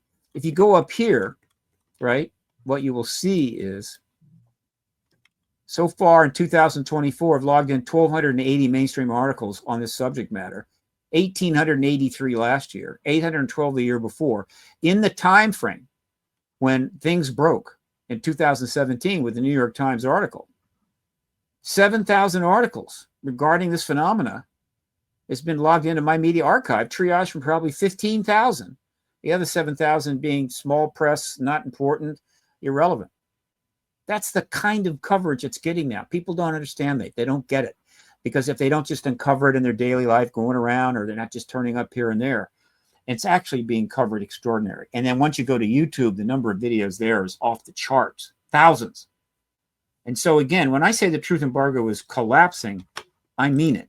It is collapsing. It cannot continue much longer at this level. And so I'm hoping that the architects and the managers of the truth embargo get this and understand it's over. You've lost. Okay? Accept defeat. All right? And tell the truth. You'll find that you'll get it will be very well received. Distraction in the Wind says, why does the UAP/drone flap feel like a weird soft invasion disclosure warning preparation for something else? I don't know if it's good, bad, terrible, or worse. Yeah, I see it as, if it is what I think it is, it's a message. It's just like what the SAC base officers that were present when the nuclear missiles were shut down, to a person over the years, based upon everything that's happened since. Okay, because this happened back in the mid 60s. They say it was a message. It wasn't a threat. It was simply a message regarding these nukes, right? The message is along the lines of, they're useless against us. So if you're hanging on to them and spending trillions of dollars or billions of dollars because you think you're going to use them against us, waste of time. But they certainly are a threat to each other. I mean, you could destroy yourselves. You could destroy your civilization. So it was a message. I don't think it's in the aerial school landing in Westfall, in these school landings, there's messages. They give messages to contactees when they're dealing with them on a ship for other reasons. And so now I think it's another message. It's a pretty aggressive one too when you think about it. It's aggressive. Multiple places, multiple countries, over periods of time. This is way beyond the nuclear weapon shutdown, where they hover there for a couple of hours, the missiles are shut down, they fly away, right? But then they do it later in another place. So this is more aggressive if it is a message. And I believe that's what it is. Pugix or Pugix, I'm not sure which is the pronunciation. Pugix, P-U-G-I-X. Go ahead. Yeah. In the latest UAP hearing, some members said they were told not to ask certain questions. Who the heck can strong arm our representatives like that? We want names. We want the questions. I don't know if that is accurate. I think what I believe happened was, well, yeah. I mean, I think what happened is this: the DoD learned that Mace was trying to get at the Immaculate Constellation stuff. All right, which meant, one, she could get Schellenberger. Two, she could convince the anonymous person that presented him that information and get him. Apparently, he did refer to him as a him. Okay. And they basically said, don't do that. which is very telling, right? Because if Immaculate Constellation is some made up joke, they could care less who discusses it. And then in the process, they could have been saying, and we would prefer if you didn't ask any questions about it. In other words, this one definitely is a problem. And it probably almost certainly is an actual name of a USAP, which, is just another reason why they're losing. And basically Mace told them, forget about it. I'm going to do what I'm going to do. Right. And so she got Schellenberger. I don't think that the anonymous source for Schellenberger was going to come. I think it's too soon. And by the way, some people may have gotten confused at that hearing, because Schellenberger didn't answer some questions. right? But they might have, if they didn't catch all the intro, they might have understood that he is refusing for a different reason. In other words, he's a journalist. He is a legitimate professional journalist. And so he couldn't ask several of those questions because it reflected on his source. Whereas, of course, when Elizondo doesn't answer, that's different, totally different. So he had and only a journalistic exception to answering some of those questions. The others were not journalists. And so some people might be confused by that. But again, Nancy Mace and Tim Burchett and Anna Paulina Luna and Jared Moskowitz and Robert Garcia and some others are just no longer afraid of the Department of Defense. Senator Schumer isn't. Mark Warner isn't. Michael Rounds isn't. The number of people that are no longer afraid of the Department of Defense in terms of this issue is growing. And so that's just something they need to figure out and get.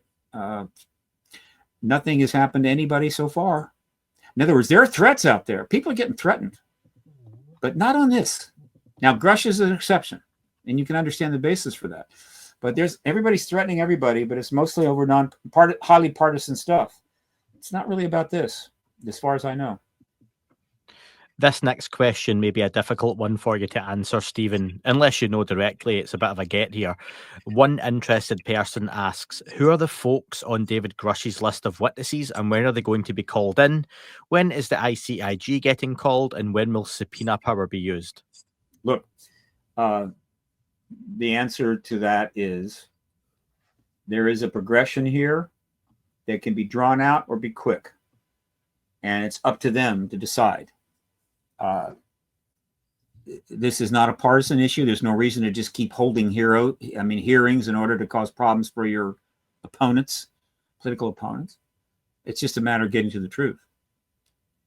But we don't need we don't need a massive thing to happen. Just one good solid hearing, and that's it. I assure you, magnitudes more people will testify at hearings after disclosure. Right? After disclosure, just about every committee in Congress is going to want to have a hearing, and the list of things to have hearings about will be very long. And the hearings will eventually include perhaps even contactees. Wouldn't shock me at all. But prior to disclosure, we don't need all of that, and we're not going to get all of that. We need enough to get the job done. And then after disclosure, it's a lot easier on everybody, right? Once you have disclosure, most of the stress of this goes away. Most of the concern goes away in terms of coming forward, right? Probably the UAP disclosure bill will be fully reenacted with all provisions. And we have an orderly process. Everybody's happy. Before disclosure, we continue to have to do this under duress, some risk, and so forth. That's the nature of the truth embargo. And so the answer to your question is, I think all of those will eventually turn up at some hearing at some point, sooner than later. Certainly next year, if we get disclosure. I mean, next year will be nothing but hearings. I mean, it'll just go on all year. But leading into disclosure, we don't need all of that. We need a good, strong set of witnesses that sets the president up to come forward and disclose, because, and we don't want to ever forget this, the Department of Defense already knows there's extraterrestrials here. An increasing number of people in Congress know there's extraterrestrials here, and the ones that don't know are pretty suspicious and likely that there is, right? There are people in the intelligence community, they know. Every president has known. That may very well include Donald Trump. His presidency was a little different than some of the other ones, but the relationship with the Department of Defense, not particularly good, but nevertheless, he probably knows. But every president has known, going back to Truman. And so it's not like this is about uncovering that unknown thing to get it out there so that we know. They already know. This is a process to orderly get to where the president can confirm it. And then what follows after that is not chaotic, is appropriate. We're prepared for it. We're funded. We have laws and all of that stuff. All of this has been about building the scaffolding on which a president can stand to confirm the ET presence. Just like we have to build this giant scaffolding for a president to stand in order to take the oath of office, because it's a formal thing. It's a big deal. It deserves scaffolding and an audience. So we do that every 4 years, then we take it down. This scaffolding just needs to be built once. It's been under construction for 77 years, but lately they've really picked up the pace. And so think about everything that's happening is not so the government can find out what this is. The government already knows. It's for you to find out what it is from the president, and all of this is helping to set up that event. It's about setting up for disclosure. Everything, the laws, Arrow, the hearings, the works, everything is about that. Our government has known about the ET presence since Roswell, because you may remember, if you haven't read the books, they sent out a press release and said, hey, we got one. Yeah. And the only reason that the press release didn't include the bodies is that they hadn't found the second wreckage yet, right? And so that's what made it possible for Truman to make the decision. Let's sit on this. Because if the press release had been, we've got a saucer and there's non-humans in it, ball game. That's how close we came, right? Though possibly if they'd have found the bodies, Blanchard would have told Hawk, no, you can't put out a press release on this. I don't know. We have danced so close to this. It's in some ways it's funny. If it wasn't for the fact that people have spent their whole lives trying to get the truth and died before they saw it, that's less funny. But never forget, in July 1947, we put out a press release. It was picked up by the AP and put in many, many papers that we had a, quote, flying saucer. I have the copy of the Roswell papers, the 8th and 9th, right on my wall here. General Ramey empties the Roswell saucer. RAAF confirms flying saucer, captures flying saucer on ranch. They called it a flying saucer, right? Which is what it was. It was a UFO craft that looked like a flying saucer, but they quickly did away with that, right? And flying saucer was gone, right? Because that's too, right? They had to call it something else. And so eventually they settled on UFO, unidentified flying object, which is a little less, how would you say, impressive. But not that 77 years ago, they said they had a flying saucer. 77 years later, they're about to say, yeah, we did. And where is it now? Yeah, we're going to tell you, right? Yeah, we're actually going to tell you. We got this UAP Act. We're going to do that. And the bodies, we got the bodies. We'll show them to you one day. That's coming, right? That is coming. It has to come. The only thing will prevent it will be some very awful nuclear thing happening. When I eventually leave this shed that I record in, I'm going to get that Roswell headline paper and print up somewhere for people to see, because I do love that. Well, hang on a second. Let me see what I can do here. Hang on. Let's see. Go. Can you see them? There they are. Yes, right above. above. There we go. Been there for some time. I got those. Where did I get those? I can't remember where I got this. They're there to remind me. We've known from day one. Well, again, that's a good historical context. We may have known sooner. We might have known in the 1930s. Well, if that 1933 Italian crash did in fact get to us at some point, we'd have known before in 47. We might have been able to ascertain from the Foo Fighters that was non-human stuff. So we might have known even before 47. And that's fine. Eventually, maybe we'll learn that. We'll learn exactly when the United States government really knew for sure. And it may end up being a little sooner, 45, 46, whatever the hell, 44. But until then, I think that press release is a nice place to start. We've known, folks. All right. And so those of you that feel that that's wrong, that should be withheld from us, that the tech that they recovered should be withheld from us, the science they've learned withheld from us, the engineering withheld from us. At the same time, we're spending huge sums of money, right, to build nuclear weapons and weapons of war that will destroy us all. I mean, if we're going to build nuclear weapons and have a nuclear war and end it all, at least we should know we're not alone. That would be something, right? It'd be like, it's a great civilization. It's gone now, but there's other ones out there, and it's kind of nice. I mean, we, unlike any civilization prior to us, we know more about this world than they could have even dreamed. We know history. We've got recorded history.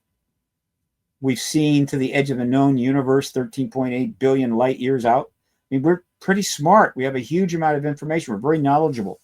We know the mistakes of the past. We've got historical records of just about every damn war that ever happened. Really good records for World War II. We know all of this. So why are we screwing around with reality? Why are we screwing around with the truth still at this level? Why are we playing these kinds of adolescent games? Silly games, right? Where you've got countries acting like, gang schoolyard, right? We've got to move past that. The ETs are telling us we have to move past that, literally telling us that. Not me. They told Emily Trim. And so, I don't want to blather on. Everybody knows. I get that. And listen, for a podcast, the blathering on really helps and makes a difference. So. yeah. Okay, then you have your podcast and you have your blathercast. Yeah, this will come under maybe the heading of blathercast. Otherwise, it's a TikTok video. Who got some more questions? Yeah, I've got a couple of questions that we'll keep for folks who are on the paid feeds, just because they're more like different questions. I'm going to finish up on this one though. Love the paid feeds. Yeah, thank you, folks. Don't we all? But for all you folks on the free feeds, thank you so much because you keep the lights on as well. This is a nice one to finish on before the folks get a little bit extra who pay. The truth is up there says, I know you avoid politics and rightly so in this arena, but it's hard to ignore the wild card with nothing to lose. That is Trump in a second and technically final term as president. If he wants a legacy to be remembered for the history books that overlooks the others, oh God, I shouldn't even have said that, then wouldn't being the disclosure president be that thing? Question for Stephen. So if you want to answer that one first, then there's a follow-up. Let me answer that one first. Yeah, I think you're definitely onto something there. There are 4 reasons why I think that disclosure in the first 60 days of the next administration is very highly likely if we haven't had it before, and I think we won't. One of the reasons is that this president-elect, though they weren't in depth, has been asked about this subject more than any other candidate or president, with the possible exception of Hillary Clinton, who was asked about this a number of times during her campaign, which I take significant responsibility for. I worked very hard to get her asked those questions, but he's up there. I mean, he's right up there. And he is given relatively short answers, nothing really much in depth, but overall, he has not shown an animus to the issue. And as he got close to the election, he started saying more direct things, including bringing up on his own to Joe Rogan in that 3-hour interview. And so in that sense, we've got that. Okay. Secondly,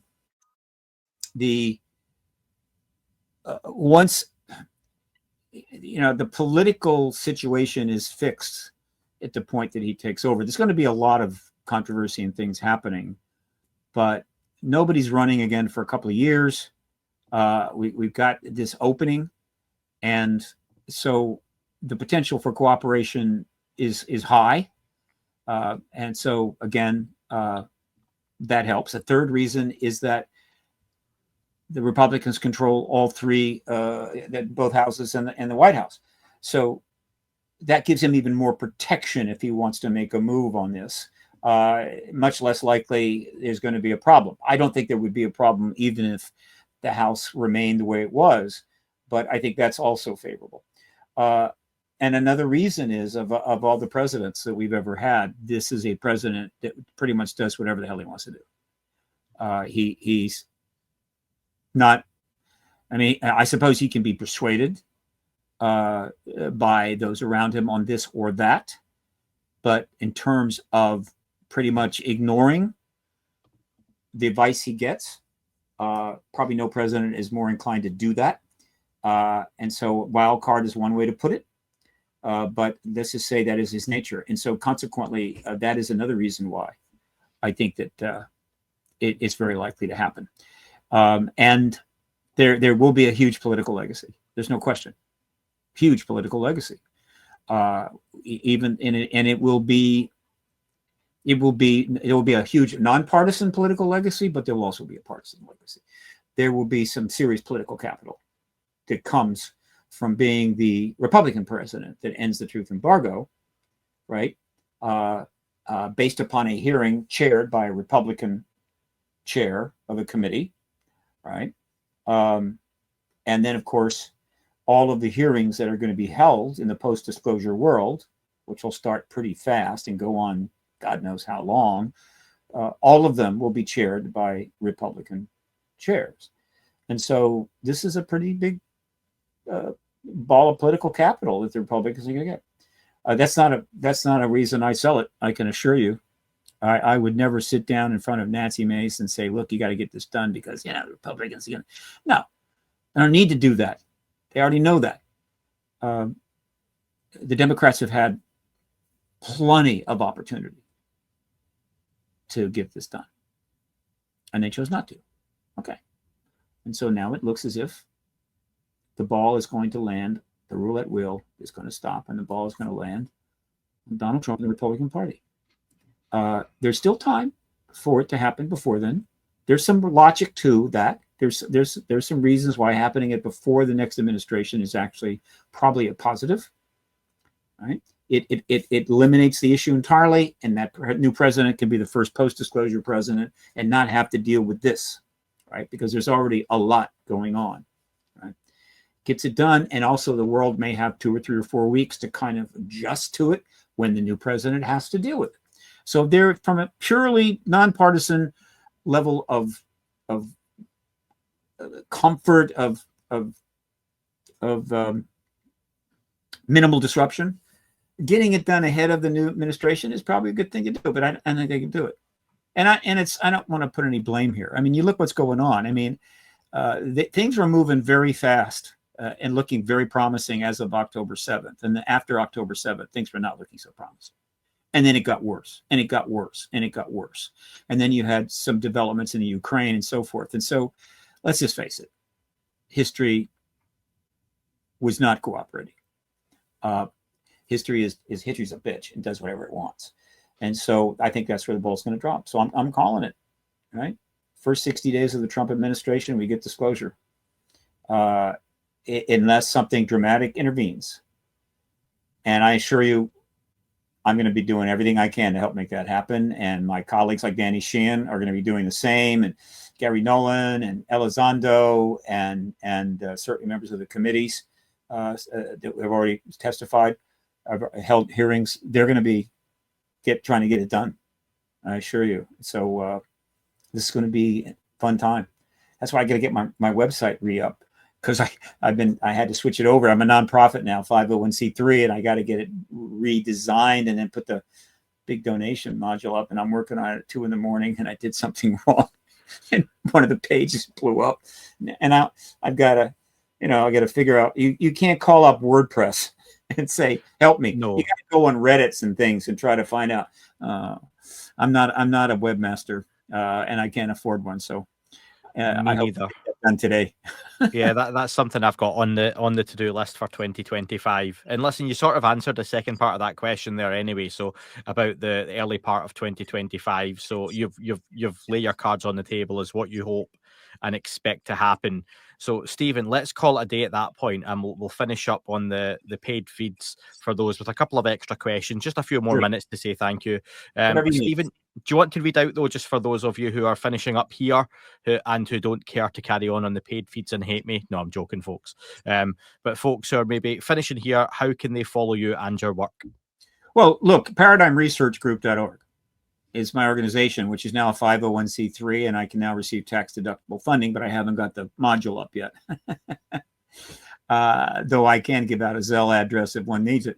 And then Hollywood Disclosure Alliance, I co-founded a year ago with Dan Harari, a publicist in Hollywood. It's HollywoodDisclosureAlliance.org, also a 501c3.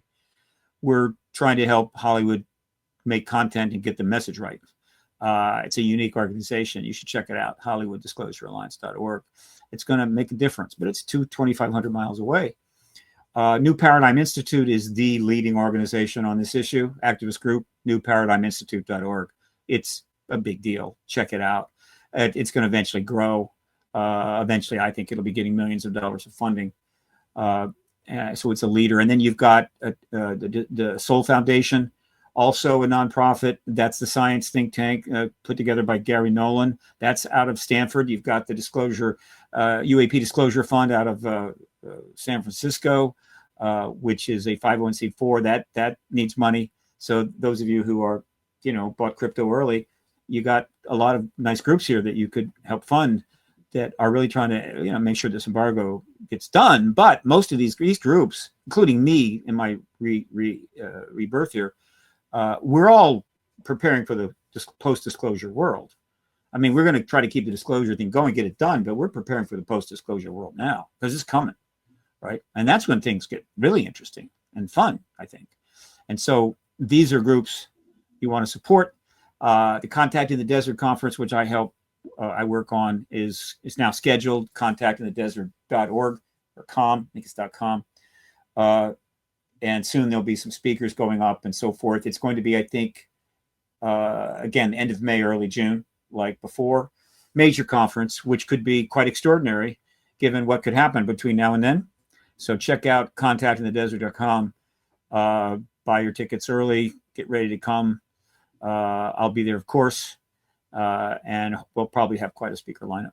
So these are, kind of the things I'm involved in and people can check out. Do